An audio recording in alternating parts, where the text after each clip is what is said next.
at least introduce the assessment process in terms of exercise.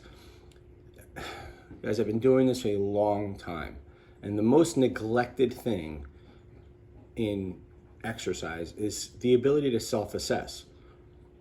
And in the gym, there's a whole bunch of things that I offer to people as soon as they walk in the door. And that included a 10-minute upper body warm-up, a 10-minute lower body warm-up, which addresses some of the highest payoff things. We also did things like Z health classes and stretch classes. And guess what the things are that people do the least? Exactly that. They don't do it. They don't do proper warm-ups. They don't do a lot of these classes that we've offered. And that's not everybody, but I'm suggesting to you that would you do that to your Ferrari? Would you drive your Ferrari around really hard and never change the oil, never rotate the tires, et cetera, et cetera? No, because obviously you're going to blow out a tire. It's just a matter of time on your body before a shoulder goes, an elbow goes. Remember, some of the most common things, knees and elbows. Why do they hurt? If an elbow hurts and if a knee hurts, it's because something's either happening in your hip or ankle. So if in your hip or your ankle, that's why your knee hurts. Why? Your knee is a hinge joint. It's meant to, it's meant to bend basically in one direction. Ankles are meant to go basically in 360 degrees. You can like rotate your ankle. Same thing with your hip. It's a ball and socket joint. When they get locked up, you're then asking your knee to do what your ankle can't do or what your hip can't do. It's the same thing in your elbow, your wrist, or your shoulder. Think about the average time that a person has a cell phone in their hand texting all day long. Look at the position of your wrist, that flexion, that same flexion. Just put your hand like that, as if you're texting.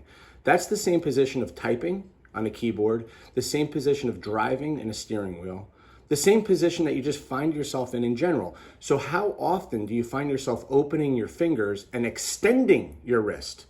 This is why like 20% of the people and this includes kids, which is even more scary, just put them in a push-up position and they'll claim that their wrist hurts. Well, your wrist hurts because you've never put it there. So the first thing you would do is not put your full body weight into a push-up position. Instead, you get on your knees and you start to open up the wrist joint and put a demand there for it to get stronger. So it's no different with ankles. Those of you that have been around, we've showed you guys different toe pulls, different things for your calcaneus, which is the side of your ankle. That's where most people get injured. They roll their ankle. You guys have seen me stand on the side of my ankle, jump up and down, and not break my ankle. You want your joints to be resilient. You want them to be strong and resilient.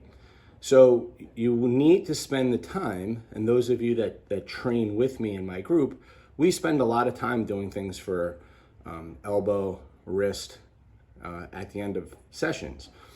And we do an extensive warm-up where there's stretching with bands, where I'll show you guys this stuff actually. I'll actually show you some of the things that we do in a video of how we warm up and why we warm up this way before we start hitting weights that are on the heavier side.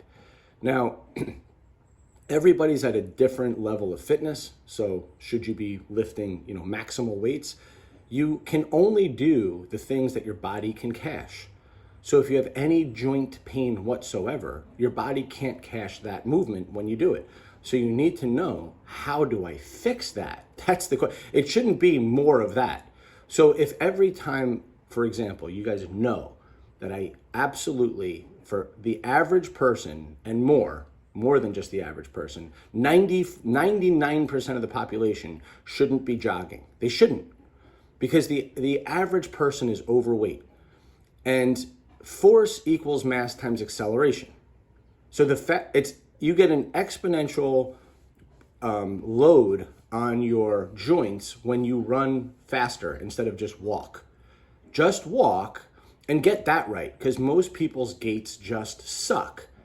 Stand up straight, walk with an arm swing, and get that right. Walk nice and fast. Stop jogging. Jogging is horrible posture. People just collapse in on themselves and they breathe horribly through their mouth. I will imitate all of this for you guys clearly. Now, if you're strong enough And if you can cash the check, I'm a big fan of sprinting. But how many people can cash that check knowing what I just said about force equals mass times acceleration?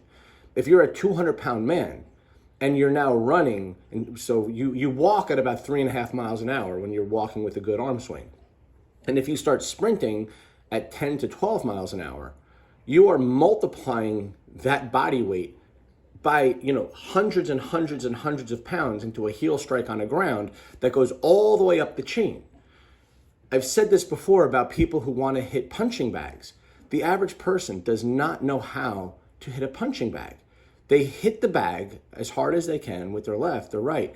And because they don't know how to punch, they don't know how to keep their shoulders down, they don't know how to activate their lats, they don't know when to actually stay loose and then clinch. Because they just hit it, you're going to get a shock wave all the way up the arm that goes into the neck and into the whole cervical spine, that now they complain about shoulder problems, neck problems, and a lot of times, guys, it's very hard to undo.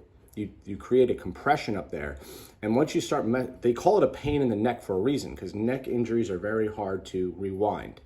So I'm a little over 10 minutes. I'm going to stop here, but this conversation is going to evolve and become very important. And you can either listen to me or not, but I assure you, if you start paying attention to the things that I show you to do with your movement and your exercise, you can be like me. You can be 45, not get injured, not get sick, continue to progress. It's not a secret. There's a lot of things that I do, even behind the scenes, and I'll explain all those things, but it does take work. If you want a Ferrari, the thing about a Ferrari is that it's high maintenance. You buy a Ferrari, you spend more time and more money maintaining the car than driving it. It's insane.